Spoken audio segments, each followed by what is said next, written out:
চতুর্থ শ্রেণীর বিজ্ঞান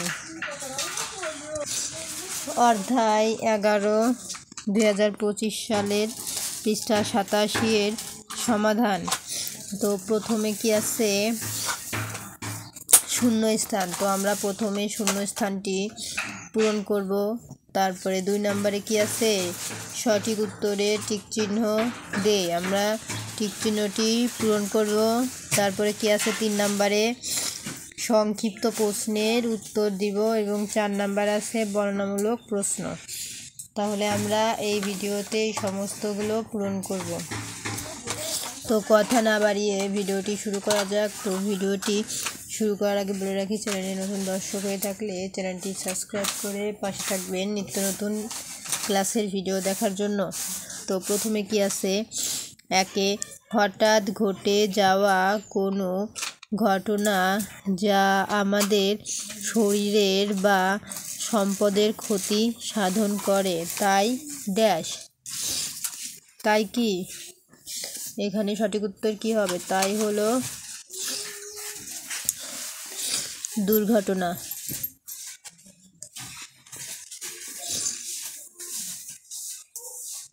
দয়রস্যু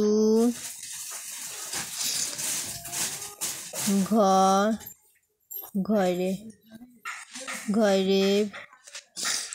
চ দন্তের নয়কারে না ঘটনা। তারপরে 2 নম্বরে কি আছে সাপ বন জঙ্গল ছাড়াও ড্যাশ আশেপাশে থাকে। তাহলে সঠিক উত্তর কি হবে? এখানে হবে বয়াকার ডয়বিন্দু রয়রস্যি বাড়ি ঘরের ঘর ডয়বিন্দু রয়কারে রে র বাড়ি ঘরের আশেপাশে থাকে। তো আমরা উত্তরটি 2 নম্বরে দেখলাম। এখন 3 নম্বরে কি আছে আমরা ড্যাশ শিখে পানিতে ডোবা প্রতিরোধ করতে পারি। তাহলে কি হবে? আমরা সাঁতার দন্তে আকার চন্দ্রবিন্দু আকার র সাঁতার। আমরা সাঁতার শিখে পানিতে ডোবা প্রতিরোধ করতে পারি।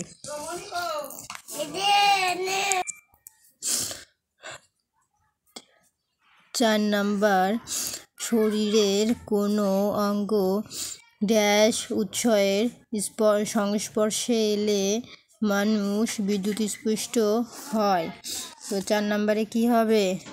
কোনো শরীরের কোনো অঙ্গ বিদ্যুৎ, এখানে হবে বিদ্যুৎ বয়রস্যি দয়রস্যু জফলা খণ্ডতা বিদ্যুৎ উৎসের স্পর্শে এলে মানুষ বিদ্যুৎ স্পৃষ্ট হয়। তাহলে আমাদের 1 নম্বর কমপ্লিট। এখন আছে 2 নম্বরে টিক চিহ্ন। সঠিক উত্তরে টিক চিহ্ন দাও। একে আছে আগুন জনিত দুর্ঘটনা প্রতিরোধের ভালো উপায় কি? ক শুকনো কাপড় বা কাগজ চুলার কাছাকাছি রাখা। 2 খ নাম্বার আগুন দিয়ে খেলা করা। গ নাম্বার রান্নার সময় লম্বা হাতাওয়ালা পোশাক পরা। ঘ আগুন থেকে দূরে থাকা। তাহলে হবে ঘ নাম্বার আগুন থেকে দূরে থাকা। তারপরে 2 নম্বরে কি আছে পুড়ে যাওয়া রোগীর জন্য আমরা কি করব? ক পোড়া স্থানে ঠান্ডা পানি ঢালবো। খ পোড়া স্থানে বরফ লাগাবো। গ পোড়া স্থানে লোশন বা মাখন ব্যবহার করব। ঘ যত দ্রুত সম্ভব ফোস্কা গলিয়ে ফেলবো। তাহলে সঠিক উত্তর হবে পোড়া স্থানে ঠান্ডা পানি ঢালবো। তারপরে 3 নম্বরে আছে সাপে কাটা রোগীর জন্য আমরা কি করব? ক. চুষে বিষ বের করার চেষ্টা করব। খ.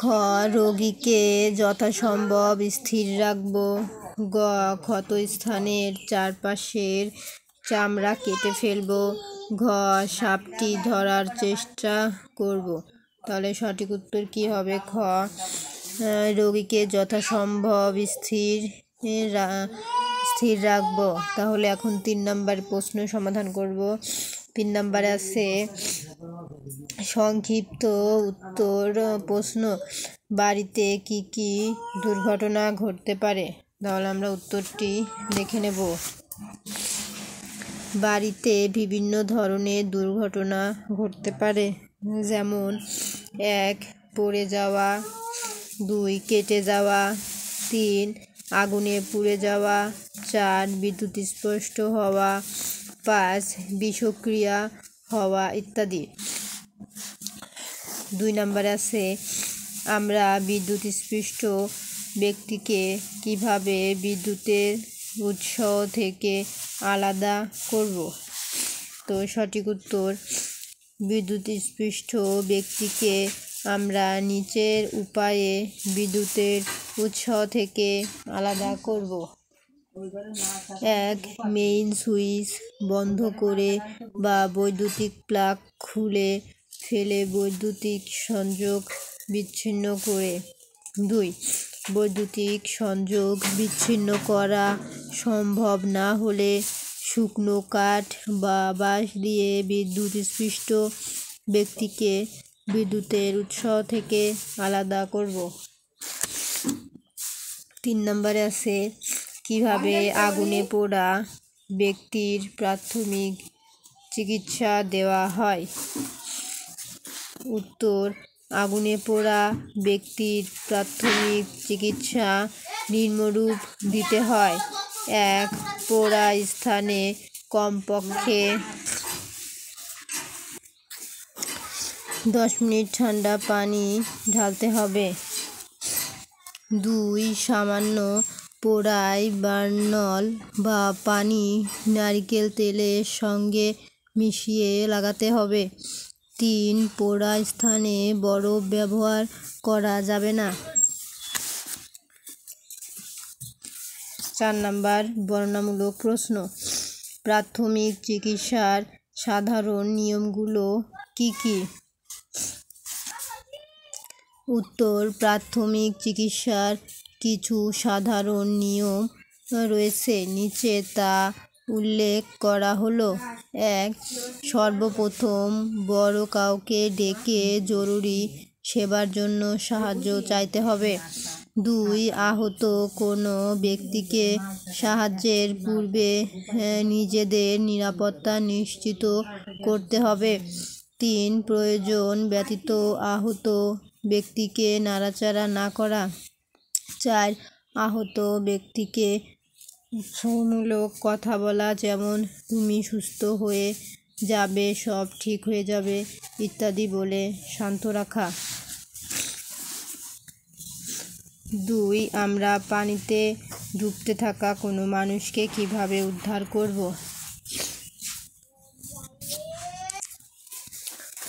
আমরা পানিতে ডুবতে থাকা কোনো মানুষকে নিচের উপায়ে উদ্ধার করব। 1. প্রথমে সাহায্যের জন্য বড়দের ডাকব এবং জরুরি সেবার জন্য কাউকে পাঠাবো। পানিতে ডুবতে থাকা ব্যক্তির হাতের নাগালে লম্বা দড়ি বা লাঠি ধরব, যেন সেটি ধরে উঠে আসতে পারে। 3. এছাড়া ডুবন্ত ব্যক্তি যেন ভেসে থাকতে পারে এমন বস্তু, যেমন বড় কাঠের টুকরা, কলা গাছ ইত্যাদি পানিতে ভাসিয়ে দেব। 3. সাপে কাটা কিভাবে প্রতিরোধ করা যায়? উত্তর, সাপে কাটা প্রতিরোধের উপায়সমূহ: হলো 1. সাপ নিয়ে নাড়াচাড়া বা খেলাধুলা করা যাবে না। 2. সাপ থাকতে পারে এমন জায়গা এড়িয়ে চলতে হবে। 3. জঙ্গল বা ঝোপঝাড়ে যেতে হলে লম্বা লাঠি ব্যবহার করতে হবে। 4. রাতে চলাফেরার সময় টর্চ লাইট বা অন্য বাতি ব্যবহার করতে হবে। 5. বাড়ির চারপাশ পরিষ্কার পরিচ্ছন্ন রাখতে হবে। 4 নাম্বার, দুর্ঘটনায় পড়া কোনো মানুষ শ্বাস না নিলে আমরা কি করব? উত্তর, দুর্ঘটনায় পড়া কোনো মানুষ শ্বাস না নিলে আমরা নিচের কাজগুলো করব। 1. রোগীকে চিৎ করে শুইয়ে দিতে থুতনি আলতো করে ওপরে তুলে ধরব। 2. রোগীর নাক চেপে ধরে মুখ লাগিয়ে কয়েকবার ফু দিব যতক্ষণ না তার বুক ফুলে ওঠে। 3. বুক ফুলে না উঠলে তার মাথার অবস্থান পরিবর্তন করে পুনরায় ফু দিতে হবে। 4. রোগীর বুকের মাঝখানে হাত রেখে প্রায় 30 বার নিচের দিকে চাপ দিতে হবে। 5. রোগী নিজে নিজে শ্বাস না নেওয়া বা ডাক্তার আসা পর্যন্ত উপরের কাজগুলো চালিয়ে যেতে হবে। তো আজকের মতো এই পর্যন্ত। এই ভিডিওটি এখানেই শেষ। দ্বিতীয় পর্ব দেখার জন্য অবশ্যই সাবস্ক্রাইব মাই চ্যানেল।